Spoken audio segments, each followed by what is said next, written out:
ความเลื่อมใสในพระพุทธศาสนา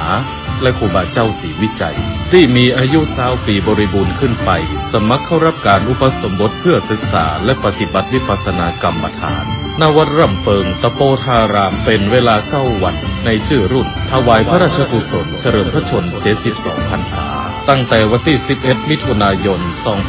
2567 ณ วัดพระศรีวรมหาวิหารโดยบ่มีค่าใช้จ่ายใดๆทั้งสิ้นผู้สนใจสมัครเข้าร่วมโครงการหรือร่วมสนับสนุนตามกำลังศรัทธาโปรดติดต่อสอบถามรายละเอียดเพิ่มเติมได้ที่นายพยุนมีทองคำโทรศัพท์ 0897007939 ได้ตั้งแต่วันนี้จนถึง 31 พฤษภาคม 2567 ในเวลาราชการเนื่องในโอกาสพระราชพิธีมหามงคลเฉลิมพระชนมพรรษา6 รอบ 28 กรกฎาคม 2567 รัฐบาลขอเชิญชวนหน่วยงานภาครัฐ ภาคเอกชนและประชาชนร่วมแสดงความจงรักภักดีและสำนึกในพระมหากรุณาธิคุณด้วยการจัดตั้งโต๊ะหมู่ประดิษฐานพระบรมฉายาลักษณ์พระบาทสมเด็จพระเจ้าอยู่หัวพร้อมเครื่องราชสักการะประดับธงชาติไทยธงตราสัญลักษณ์และประดับผ้าระบายสีเหลืองร่วมกับผ้าระบายสีขาวตามอาคารสถานที่ของหน่วยงานและบ้านเรือนพร้อมทั้งจัดกิจกรรมจิตอาสาบำเพ็ญสาธารณประโยชน์เพื่อสืบสานพระราชปณิธานและบำเพ็ญสาธารณกุศลถวายเป็นพระราชกุศลตลอดปี 2567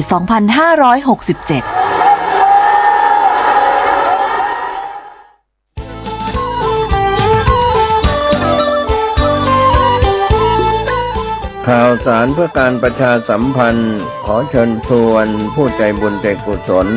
ร่วมพิธีทำบุญตักบาตรมุทิตารำลึกครบรอบวันคล้ายวันเกิดชาติการ146 ปีครูบาเจ้าศรีวิชัยนักบุญแห่งล้านนาไทยตรงกับวันอังคารที่11 มิถุนายน พุทธศักราช 2567 ณ ลานอนุสาวรีย์ครูบาศรีวิชัยหมู่ที่ 2 ตำบลสุเทพ อำเภอเมืองเชียงใหม่ จังหวัดเชียงใหม่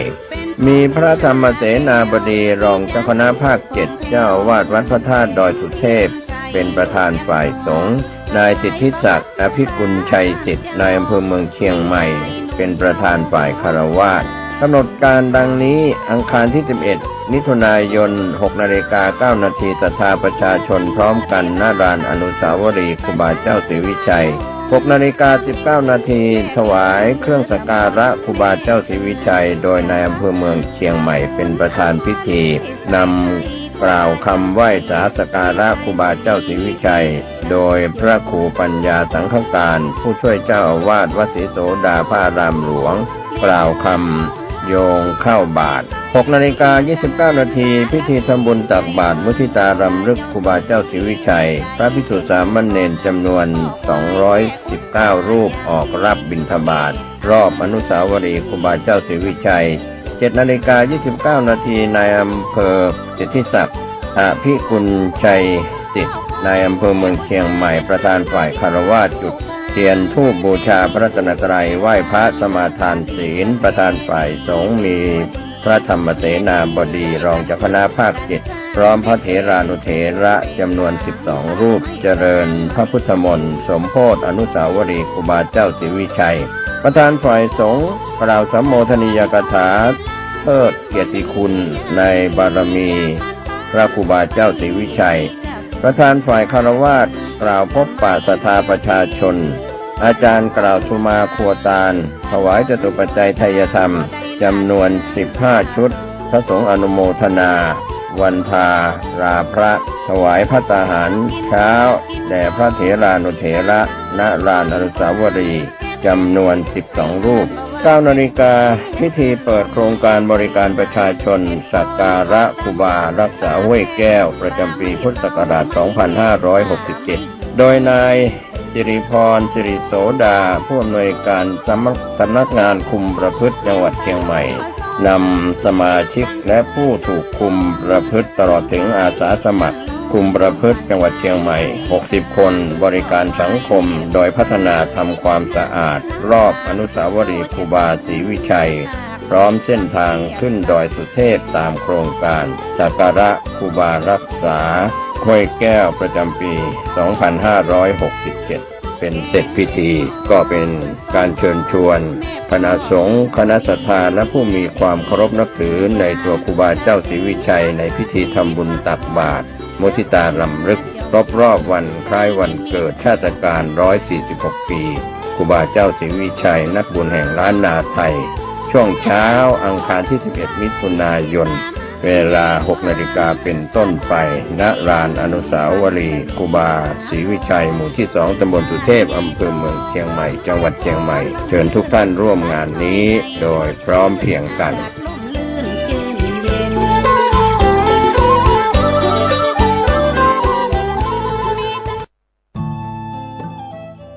ท่านกำลังติดตามรับฟังสถานีวิทยุกระจายเสียงพระพุทธศาสนาแห่งชาติและสังคม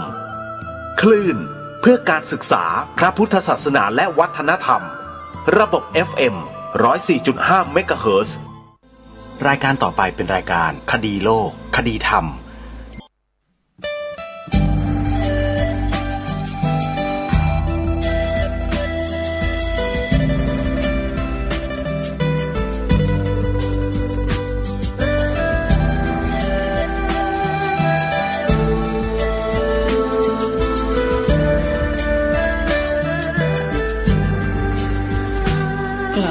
คิด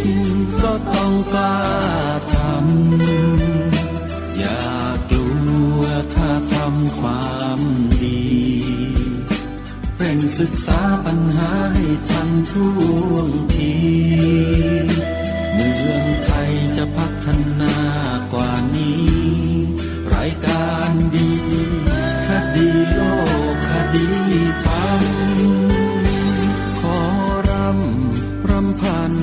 บรรยายความคิดเครื่องหมายแห่งสีทั้งสามงามถนัดขาวคือบริสุทธิ์สีสวัสดิ์หมายพระไตรรัตน์และธรรมะคุ้มจิตไทยแดงคือโลหิตเราใสซึ่งยอมสละได้เพื่อรักษาชาติศาสนาน้ำเงินคือสีโสภาอันจอมประชาพระโปรดเป็นของส่วนองค์จัดริ้วเข้าเป็นไตรรงค์จึงเป็นสีธงที่รักแห่งเราชาวไทยทหารอวตารนำไปยงยุทธวิชัยวิชิตก็ชูเกียรติสยามประเทศไทยที่เจริญมั่นคงมาได้จนถึงทุกวันนี้มิได้เกิดขึ้นจากความหวาดกลัวอย่างคลาดเขลาแต่บรรพบุรุษไทยของเราทุกยุคทุกสมัยล้วนแต่มีความกล้าหาญและชาญฉลาดปกป้องเอกราชสร้างชาติให้เกิดความมั่นคงโดยมีธงแห่งพระไตรรัตน์เป็นเครื่องนำชัย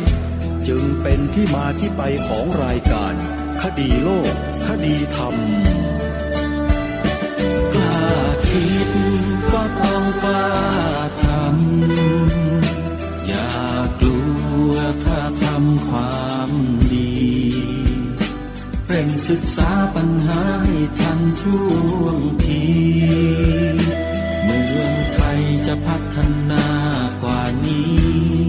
รายการดีๆคดีโลกคดีธรรมรายการดีๆคดีโลกคดีธรรม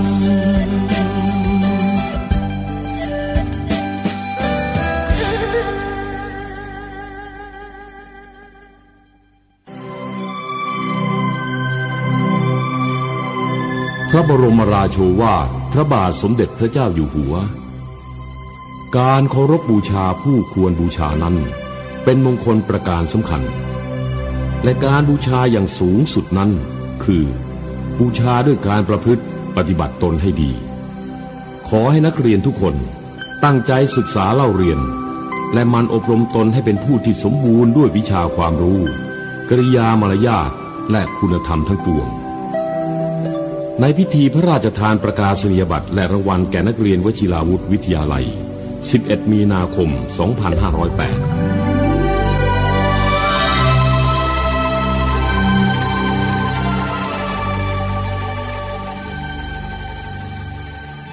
ของบทพระราชนิพนธ์เทศนาเสือป่าซึ่งวันนี้จะนำเสนอในกันที่11ต่อเนื่องจากคราวที่แล้วเมื่อคราวที่แล้วพระองค์ท่านได้ทรงตรัสเทศนาในหัวข้อเรื่องการอุปสมบทเราท่านทั้งหลายที่เป็นคนไทยคงทราบกันอย่างลึกซึ้งแล้วว่าการบวชนั้นไม่ได้หมายถึงบวชเพียงแค่ประเพณีเฉยๆแต่การบวชนั้นจะต้องมีความจริงจังมีความจริงใจมีความตั้งใจจริงในการบวชคือบวชต้องเรียนพอพูดถึงคำว่าเรียนตรงนี้ก็ปรารถนาจะขยายความให้กับทุกท่านได้ทราบว่าทำไมพระองค์ท่านจึงทรงเน้นย้ำว่าบวชแล้วต้องเรียนแต่มิได้ทรงเน้นเฉพาะพระภิกษุผู้อุปสมบทเข้ามาเท่านั้นที่ต้องเรียนแม้แต่คฤหัสถ์ญาติโยมที่ทำมาหากินอยู่กับบ้านกับช่องกับเรือนกับหน่วยงานแม้แต่ข้าราชการในภาครัฐก็แล้วแต่ก็ต้องทำการศึกษาเล่าเรียนพระศาสนาของตนที่ตนเองนับถือนั้นด้วยจึงจะชื่อว่ายังพระศาสนาให้เจริญมั่นคงต่อไปได้แต่ตั้งแต่ไหนแต่ไรมาเนี่ยประเทศไทยของเราพระพุทธศาสนาเรามักจะถือตามประเพณีโบราณกาลที่ว่ากันไว้มาโดยตลอด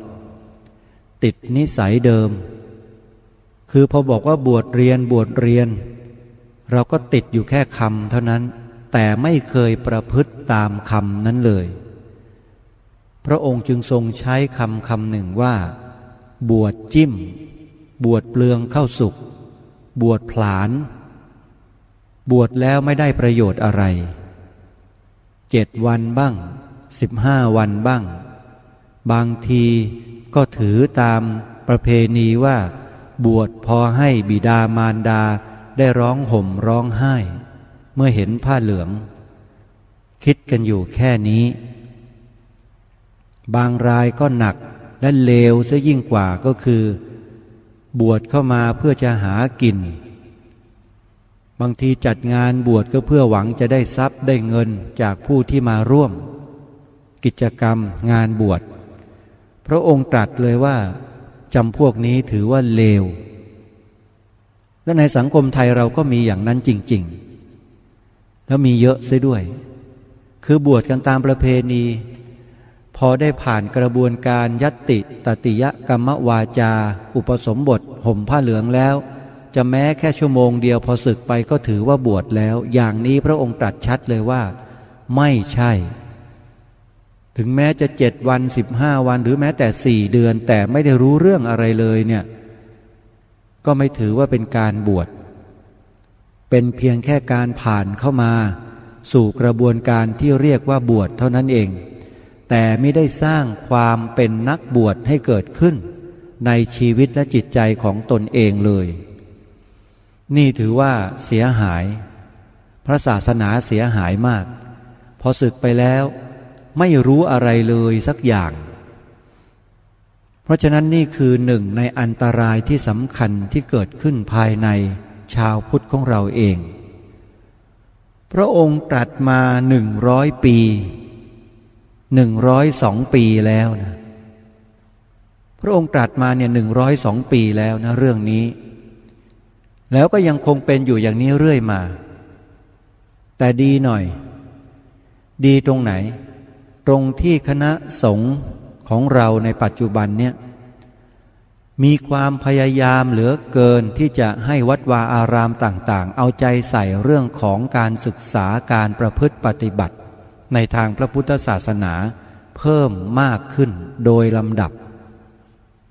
ต้องใช้คำนี้นะฮะ เป็นความโชคดีของเราเหลือเกินที่เรามีคณะสงฆ์พระมหาเถรานุเถระท่านได้ขนขวายตั้งอกตั้งใจที่จะนำเอาหลักคำสอนก็ดีในฝ่ายของปริยัติศึกษาเขาเรียกว่าคันธทุระและวิปัสสนาธุระมาเป็นงานหลักของคณะสงฆ์ในปัจจุบันจึงสามารถทำให้เพิ่มคุณภาพของบุคลากรในพระศาสนาได้มากขึ้นและมากขึ้นโดยลำดับแต่ก็ยังไม่รู้เหมือนกันว่าอนาคตข้างหน้าต่อไปนี่มันจะสะดุดหยุดอยู่กับที่หรือว่ามันจะหงายท้องผึ่งด้วยสาเหตุปัจจัยอะไรหรือไม่ก็ไม่ทราบเหมือนกันอันนี้ก็ไม่แน่พระองค์ท่านทรงตรัสเตือนพวกเราไว้ว่าต้องคอยระวังรู้เท่าไว้จึงจะควรผู้ที่คนอื่นเขาส่งเข้ามาปลอมแปลงเพื่อทำลายพระพุทธศาสนาเราทั้งหลายต้องคอยระวังรู้เท่าไว้จึงจะควรนี่ไม่ได้ทรงทอดทิ้งหน้าที่ของการปกปักรักษาคุ้มครองคอยระวังภัยต่างๆของพระพุทธศาสนาของเราเลยไม่ว่าจะเป็นภัยภายในก็ดีหรือภัยภายนอกก็ดีอันนี้พวกเราต้องระลึกอยู่เสมอถึงน้ำพระราชฤทัยของพระองค์ท่านที่ได้ทรงปกแผ่พระบารมีมาปกเกล้าปกกระหม่อมพวกเราชาวไทยกันทั้งประเทศโดยเฉพาะพวกเราชาวพุทธแล้วเราจะนิ่งนอนใจเฉยๆไม่ทำการศึกษาเรียนรู้ไม่ฟังพระธรรมไม่เปิดสถานีวิทยุพระพุทธศาสนาฟังไม่เปิดสถานีโทรทัศน์พระพุทธศาสนาดูกระนั้นหรือต้องเร่งขวนขวายแล้วล่ะนะท่านสาธุชนเอาละมาดูในกันต่อไปที่พระองค์ได้ทรงตรัสแสดงไว้กันนี้คือกันที่11ทรงใช้หัวข้อชื่อเรื่องว่าพระไรสรณาคมทรงแสดงณวันที่13กันยายนพระพุทธศักราช2457มีความดังต่อไปนี้ว่าข้าพเจ้าเคยได้ยินคนกล่าวกันอยู่เนืองๆว่าพระพุทธศาสนาเป็นศาสนาซึ่งยากที่จะสอนให้สามัญชนเข้าใจได้เพราะเป็นศาสนาอันเต็มไปด้วยธรรมะอันลึกและต้องการความไตร่ตรองมากเพราะฉะนั้น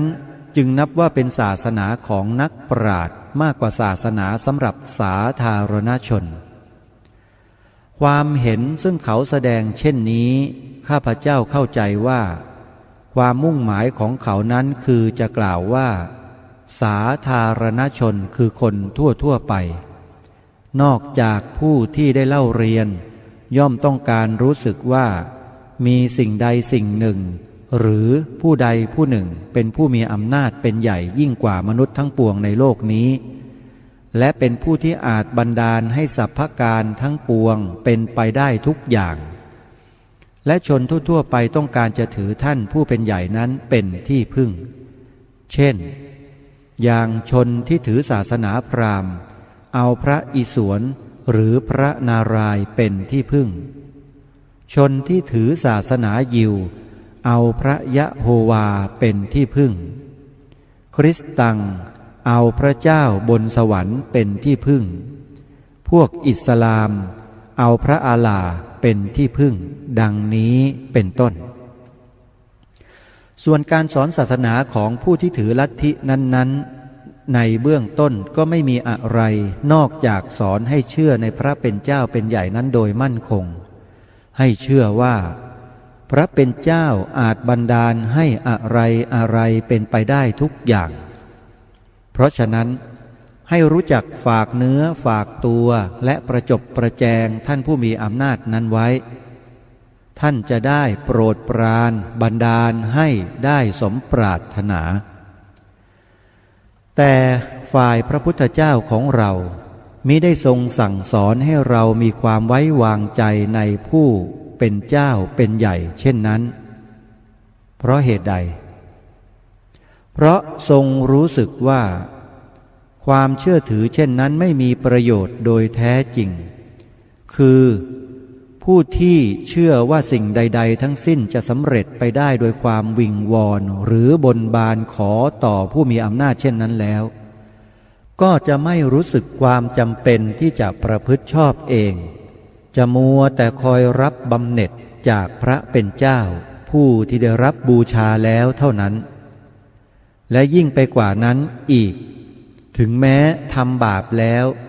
ถ้าทูลขอโทษก็ล้างบาปได้ดังนี้ย่อมไม่เป็นเครื่องเพราะความพยายามในส่วนตัวบุคคลพระพุทธเจ้าของเราจึงได้ทรงสั่งสอนเสียใหม่ว่าความดีและความชั่วซึ่งคนเราจะได้รับย่อมเป็นผลแห่งความประพฤติส่วนตัวเราเองคือถ้าใครทำดีก็คงได้ดีใครทำชั่วก็คงได้ชั่วจะมัวหลงหวังได้รับผลจากผู้อื่นไม่ได้เป็นอันขาดถ้าคนเราเข้าใจข้อนี้เสียให้ชัดเจนแล้วก็เชื่อว่าเข้าใจหัวใจของพระพุทธศาสนาแล้วส่วนข้อความอื่นๆย่อมเป็นกิ่งก้านสาขาแห่งใจความอันนี้ทั้งสิ้นเมื่อกล่าวสรุปเช่นนี้แล้วจะแลเห็นได้ว่าแท้จริงพระพุทธศาสนาไม่ใช่ของที่อธิบายยากเท่าที่กล่าวกันเลยหากแต่ไม่เข้าใจหัวข้อใจความสำคัญอันกล่าวมาแล้วนี้เท่านั้นจึงเห็นเป็นการยากการที่จะแสดงตนเป็นผู้ถือพระพุทธศาสนาไม่จำเป็นที่จะต้องเรียนรู้พระธรรมทั้งหมดแล้วจึงแสดงถึงแม้ศาสนาอื่นๆก็เหมือนกันไม่ผิดอะไรกันถ้าแม้จะขีดเส้นลงไปว่าต้องเฉพาะแต่ผู้ที่รอบรู้ในธรรมแห่งศาสนาโดยบริบูรณ์ทุกๆข้อแล้วจึงจะนับว่าเป็นผู้ถือศาสนานั้นได้ฉะนี้แล้วคนในโลกนี้ก็เห็นจะไม่ได้ถือศาสนาอะไรสักกี่คนเป็นแน่ลองนึกดูบ้างทีหรือว่าถ้าคนเราจะต้องเรียนจนรู้จบรู้วิชายุทธศาสตร์เสียก่อนจึงจะเรียกตัวว่าทหารได้ฉะนี้แล้วจะได้มีคนเรียกตัวว่าทหารสักกี่คนข้อนี้อุปมาฉันใดในส่วนศาสนาก็อุปไมยฉันนั้นข้อสำคัญในส่วนศาสนาก็มีอยู่เพียงว่าต้องแสดงตนให้ปรากฏว่ามีความเลื่อมใสและเต็มใจที่จะปฏิบัติตามคำสั่งสอนของศาสนานั้นแหละเป็นที่ตั้งเมื่อใครได้แสดงตนเช่นนี้แล้วถึงจะรู้ธรรมะมากน้อยเท่าใดก็เป็นอันว่าถือศาสนาได้แล้วแต่พระพุทธเจ้าของเราก็ย่อมทรงรู้สึกว่าเป็นธรรมดาคนเราต้องการเครื่องยึดถือเป็นที่พึ่งจึงทรงสอนว่าถ้าเมื่อใดต้องการที่พึ่งให้ได้ระลึกถึงพระรัตนตรัยคือพระพุทธพระธรรมพระสงฆ์เหมือนนักรบที่จะออกไปรบระลึกถึงและเพ่งดูธงชัยเฉลิมพลฉะนั้นถ้าจะพูดกันอย่างคนอวดฉลาดแท้จริงธงชัยเฉลิมพลนั้นคืออะไรก็คือผ้าผืนหนึ่งซึ่งผูกปลายไม้เท่านั้นผ้านั้นจะมีอำนาจคุ้มเกรงทหารให้พ้นภัยไม่ให้เจ็บไม่ให้ตายอย่างไรได้แต่เราผู้เป็นนักรบย่อมเข้าใจกันอยู่ดีว่าธงชัยนั่นเป็นเครื่องหมายแห่งกำลังของเราเป็นเครื่องหมายแห่งกำลังของเราที่จะต่อสู้ชิงชัยแก่ข้าศึกเพื่อรักษาเกียรติยศและความเป็นไทยแห่งชาติของเราเป็นเครื่องเตือนใจมิให้เราเผลอตัวลืมหน้าที่ของเราผู้เป็นนักรบดังนี้ธงชัยจึงเป็นสิ่งสำคัญอันจำเป็นต้องมีในกองทัพใครที่เรียกธงชัยของเราว่าผ้าขี้ริ้วผูกปลายไม้เราเข้าใจว่าเป็นคนโง่ที่ไม่รู้จักใจนักรบไม่รู้จักความรักชาติบ้านเมืองอันแท้จริงธงชัยเป็นเครื่องหมายแห่งหัวใจนักรบจึงเป็นเครื่องเคารพรักใคร่ของนักรบดังนี้ฉันใดพระรัตนตรัยก็เป็นเครื่องหมายแห่งพระพุทธศาสนา เป็นเครื่องเคารพรักใคร่ของพุทธศาสนิกชนฉันนั้นเมื่อครั้งพุทธกาลมีความนิยมกันอยู่แล้วว่าผู้ที่จะนับได้ว่าเป็นอุบาสกไม่ต้องแสดงให้ปรากฏอะไรยิ่งไปกว่าแสดงว่าถึงพระไตรสรณาคมแล้วคือแสดงว่าถือพระพุทธเจ้าพระธรรมเจ้าพระสงฆ์เจ้าเป็นที่พึ่งเท่านี้เป็นอันพอแล้วใช่แต่เท่านั้นถึงแม้การบรรพชาก็ไม่ต้องทำอย่างอื่นนอกจากนั้นส่วนพิธีที่ทำกันต่อมาล้วนเป็นสิ่งซึ่งบัญญัติขึ้นภายหลังทั้งสิ้นเมื่อแลเห็นแล้วว่าการถึงพระไตรสรณาคมคือถือเอาพระพุทธเจ้าพระธรรมเจ้าพระสงฆ์เจ้าเป็นที่พึ่งเป็นเครื่องแสดงชัดเจนแน่นอนกว่าสิ่งอื่นว่าเป็นผู้ที่ถือพระพุทธศาสนาชนี้เมื่อพระท่านจะให้ศีลจึงต้องเริ่มต้นด้วยการบอกไตรสรณคมมีคำว่าพุทธังสรณังคัจฉามิเป็นต้นและเมื่อเราสวดมนต์ไหว้พระก็เช่นกันเหตุฉะนี้สมควรที่เราทั้งหลายจะรู้จักเป็นที่พึ่งทั้งสามของเรานั้นโดยสังเขปบัดนี้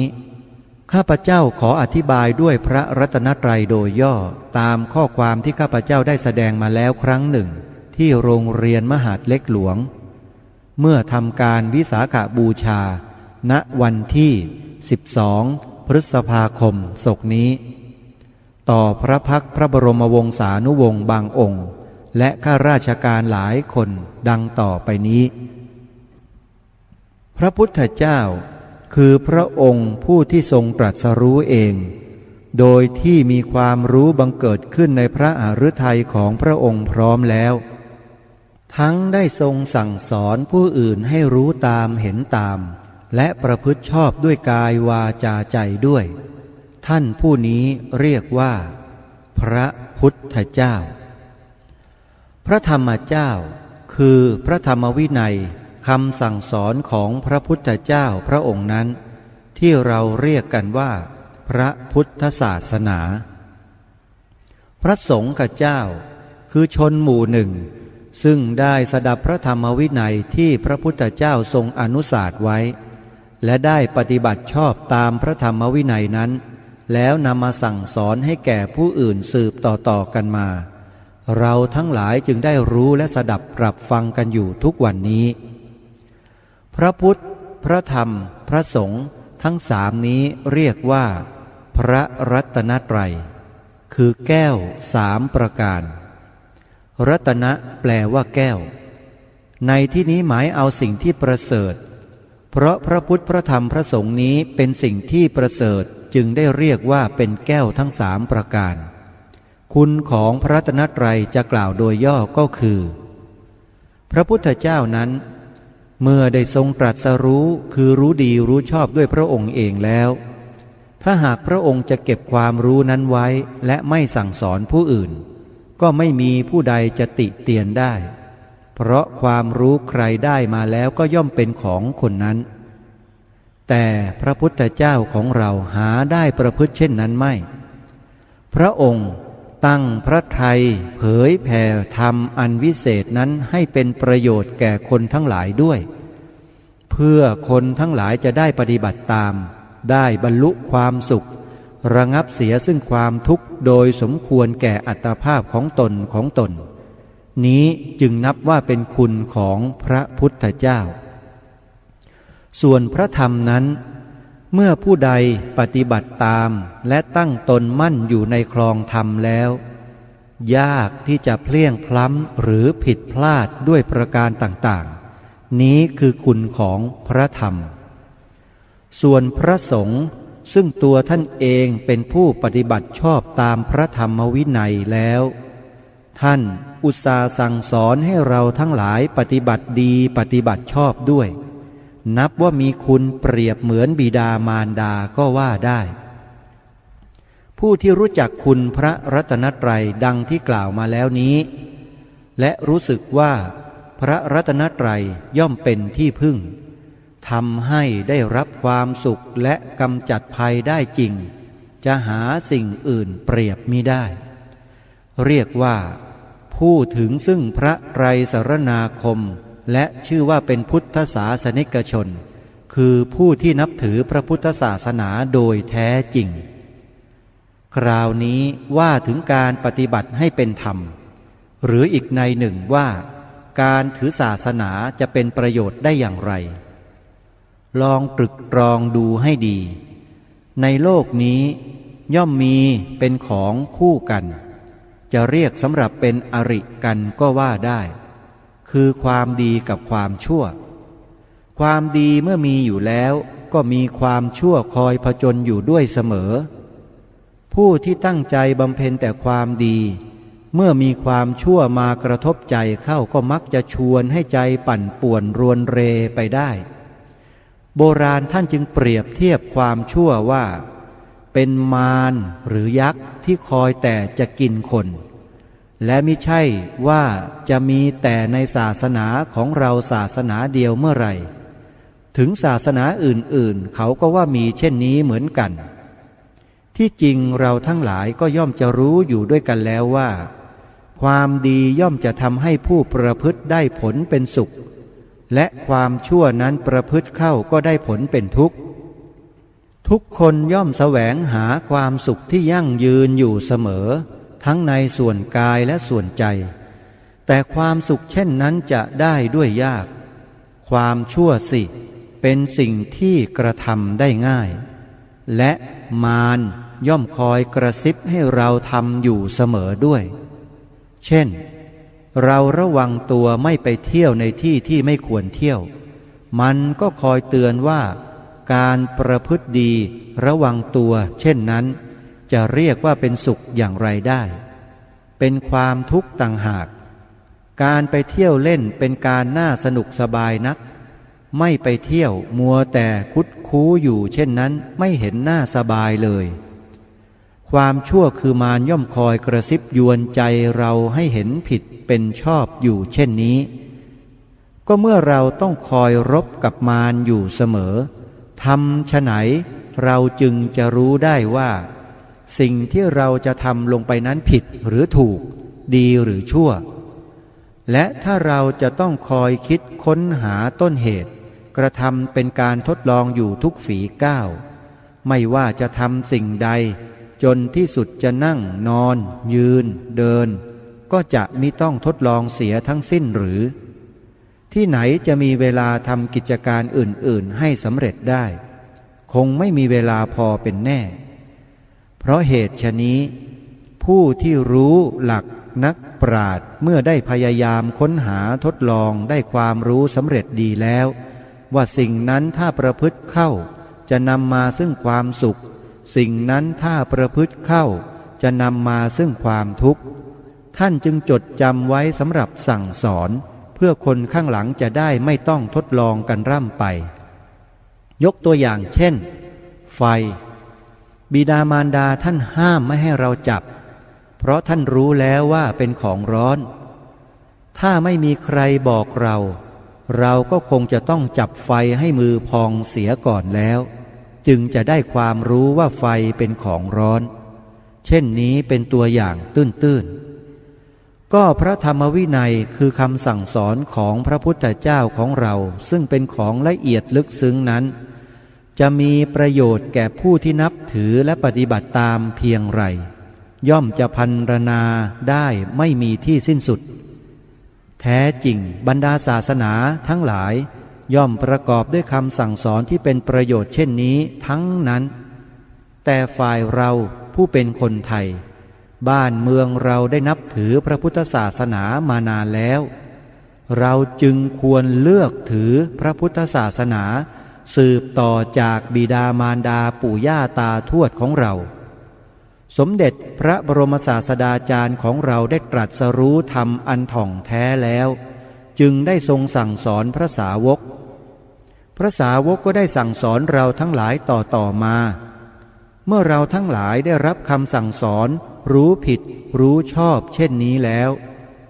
ก็ประพฤติได้ถูกต้องโดยไม่ต้องทดลองเลือกค้น ด้วยตนเอง พระพุทธเจ้าเปรียบเหมือนคนนำทาง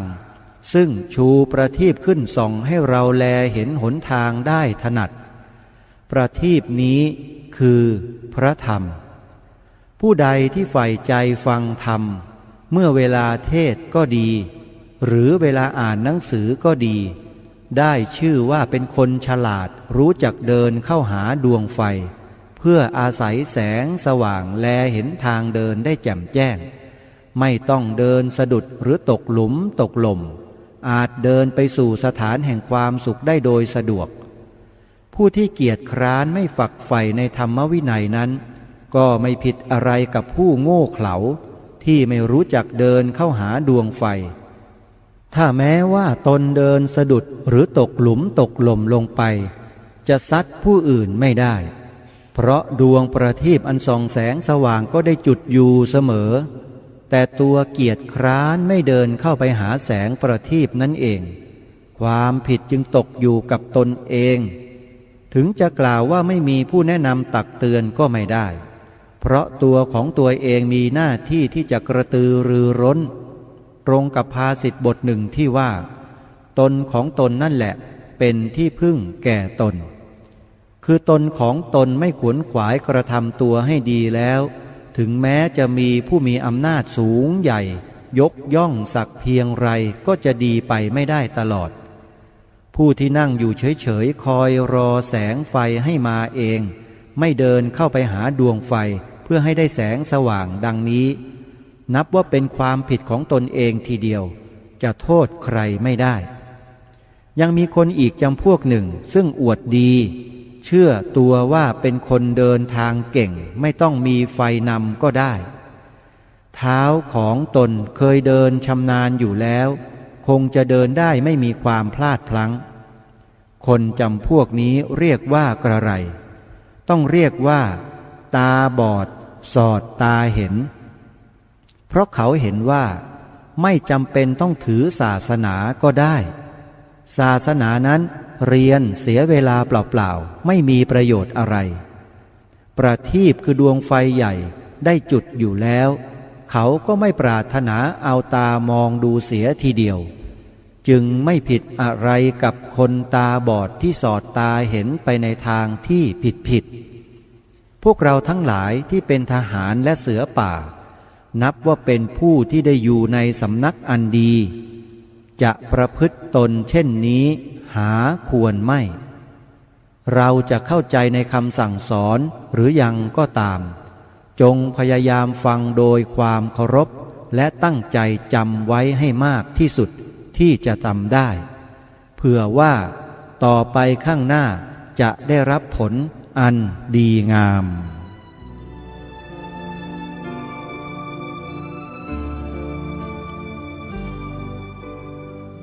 ท่านสาธุชนท่านผู้ฟังทุกท่าน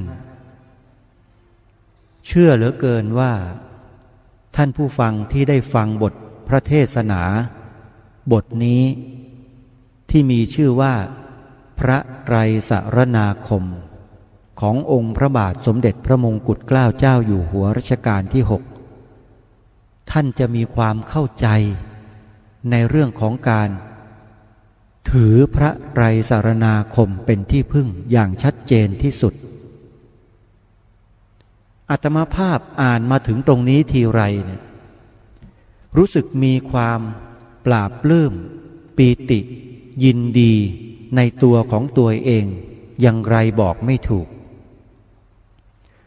ที่ตัวเองนั้นได้อุปสมบทเข้ามาแล้วได้ศึกษาพระธรรมวินัยพร้อมด้วยการประพฤติปฏิบัติวิปัสสนากรรมฐานไปคราวๆเดียวกันมันเกิดความภาคภูมิใจเหลือเกินที่มีชีวิตตกมาอยู่ในพระพุทธศาสนาและมีพระไตรสรณาคมแก้ว3ประการคือพระพุทธพระธรรมและพระสงฆ์เป็นที่พึ่งตลอดชีวิต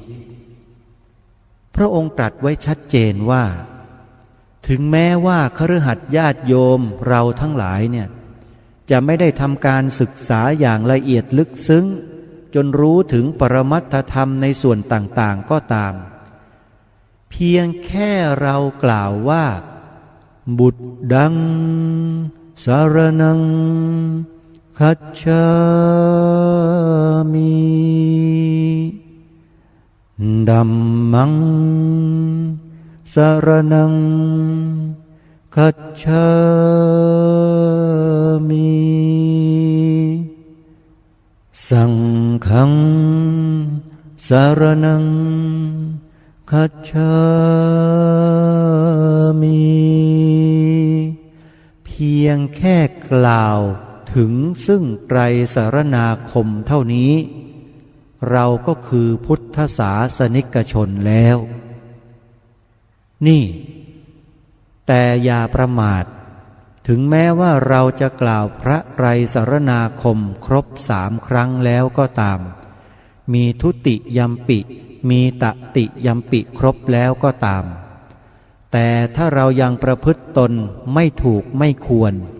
ก็ยังถือว่าเราบกพร่องกันอยู่พระองค์จึงทรงย้ำว่าถ้าหากว่าเราเพียงแค่รู้ว่าการประพฤติดีประพฤติชั่วส่งผลให้เราอย่างไรแค่นี้ก็ถือว่าเราได้รู้หัวใจของพระพุทธศาสนาประการหนึ่งแล้วคือให้รู้ชัดว่าทำดีต้องได้ดีทำชั่วต้องได้ชั่วให้รู้ชัดในเรื่องนี้ถือว่าท่านคือพุทธศาสนิกชนที่สมบูรณ์แบบแล้วท่านก็จะไม่เลือกทำความชั่วแน่เพราะทำแล้วท่านจะได้ความชั่วมาเป็นของขวัญนี่คือพุทธศาสนิกชนคนไทยเพราะฉะนั้นใครก็ตามที่ใช้วาจาจาบจ้วงชาวพุทธของเราว่าเป็นชาวพุทธประเภทไหนเป็นเมืองเป็นประเทศพระพุทธศาสนาได้อย่างไรยังมีการขายเหล้ามีการขายบุหรี่มีการขายยาบ้ามีการทำอะไรต่อมิอะไรที่เป็นอบายมุขอยู่นั้นถือว่าคนที่พูดนั้นเนี่ยปากพร่อยแปลว่าไม่รู้จริงแล้วก็มีเจตนาลบหลู่ทำลายชาวพุทธของเราจริงๆพวกเราถึงแม้ว่าจะไม่มีความรู้ละเอียดลึกซึ้งในข้อพระธรรมพระวินัยระดับสูงก็ตามแต่ในระดับพื้นฐานก็คือรู้ดีรู้ชั่วแล้วก็ทำความดีเพิ่มพูนขึ้นเรื่อยๆมีจิตใจเมตตากรุณาเอื้อเฟื้อเผื่อแผ่ต่อผู้อื่นแค่นี้ก็ถือว่าเป็นพุทธศาสนิกชนที่ดีได้แล้วเห็นไหมล่ะพระองค์ท่านตรัสพระเทศนาตอนนี้ชัดเจนมากประทับใจที่สุดกันหนึ่งทีเดียวท่านสาธุชนแล้วถ้าใครยังฟังไม่จุใจหลังจากฟังวัดธรรมปัญญาราม 8 โมงเช้าแล้วให้หันมาฟังวัดศรีอุดมวงศ์กับวัดฝายหินตอน 9 โมงพอฟัง 9 โมง2 วัดนี้ไม่จุใจมาฟังอีกวัดหนึ่งวัดป่าจริยธรรมในเวลา 10 โมงใครฟังทั้งหมดยังไม่จุใจเปิดไปทางวิทยุ AM 1422สถานีวิทยุกองพลที่1รักษาพระองค์ AM 1422เวลา 11 นาฬิกาเวลาเพลถึงเที่ยงเปิดฟังกองพลที่1รักษาพระองค์ AM 1422ฟังอีกสักรอบหนึ่ง8 โมงถึงเที่ยงเลยนี่คือรายการคดีโลกคดีธรรมที่ออกอากาศอยู่ทางสถานีวิทยุต่างๆแล้วท่านสามารถฟังได้โดยสะดวกในปัจจุบันดาวน์โหลดแอปพลิเคชันวิทยุพระพุทธศาสนาอาเซียนไว้บนมือถือของท่านแล้วท่านสามารถพกวิทยุพระพุทธศาสนาแห่งชาติ17 สถานีเนี่ยไปได้ทุกคนทุกแห่งทั่วโลกบนมือถือของท่านแล้วรายการคดีโลกคดีธรรมก็อยู่นั่นแหละนะตั้งแต่สถานีที่1 2 3 4 5ไล่ลงมาเนี่ยจัดกันอยู่ในนั้นแหละ8 โมงเช้าถึง11 โมงถึง10 โมงถึง11 โมงฮะตามสถานีที่แจ้งไปวัดธรรมปัญญารามบางม่วงวัดป่าจริยธรรมวัดป่าวัดศรีอุดมวงศ์วัดฝายหินวัดหนองกายเป็นต้น วัดสวนป่าดอนยานางกาฬสินธุ์ของพระอาจารย์ประหลัดเดชาก็เหมือนกันอยู่ในแอปนั่นแหละแต่แอปยังไม่ได้ดำเนินการแก้ไขใกล้จะแล้วเสร็จแล้วล่ะดาวน์โหลดแอปพลิเคชันวิทยุพระพุทธศาสนาอาเซียนเป็นรูปดอกบัวบานนะดอกบัวตูมตรงกลางสีเขียวกลีบที่สองที่ขยายออกไปทั้งคู่นี้เป็นสีทองและกลีบล่างที่สุดสองข้างนั้นเป็นสีธงชาติแดงขาวน้ำเงินแล้วก็มีรูปธรรมจักรกับรูปอาเซียนประทับติดอยู่ที่ข้างดอกบัวนั่นแหละคือสัญลักษณ์วิทยุพระพุทธศาสนาอาเซียนดาวน์โหลดแอปพลิเคชันไว้บนมือถือได้แล้วตั้งแต่บัดนี้เป็นต้นไปแล้วฟังรายการคดีโลกคดีธรรมและรายการดีๆเยอะแยะมากมายของสถานีวิทยุที่ครูบาอาจารย์ของเราท่านได้สร้างท่านได้ทำเอาไว้ตรงนั้นโยมนี่แหละคือการศึกษาพระธรรมโดยไม่ต้องลงทุนอะไรเลยแค่เพียงแค่ไปหาผู้รู้ดาวน์โหลดแอปพลิเคชันตัวนี้ไว้บนมือถือแล้วเปิดปุ๊บติดปั๊บโดยเฉพาะระบบ iOS เร็วมากแต่ Android นี่ช้ามาก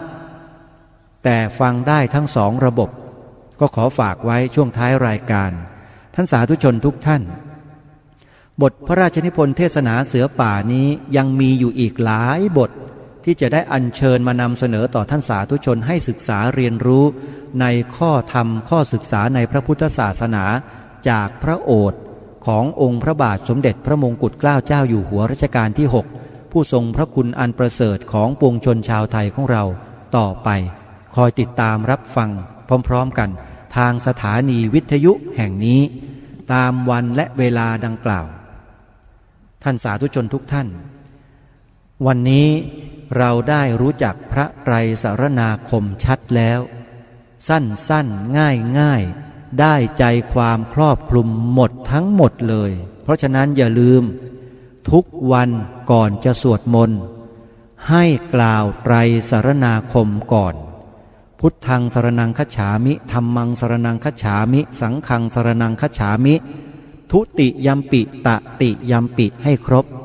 แล้วก็สวดมนต์ต่อไปนี่แหละคือพุทธศาสนิกชนโดยแท้จริงวันนี้เวลาของรายการหมดลงแล้วต้องขอสมมุติยุติไว้แต่เพียงเท่านี้พบกันใหม่ในวันต่อไปขอความสุขสวัสดีจงมีแด่ท่านสาธุชนผู้ฟังทุกท่านทุกคนเทินขอเจริญพร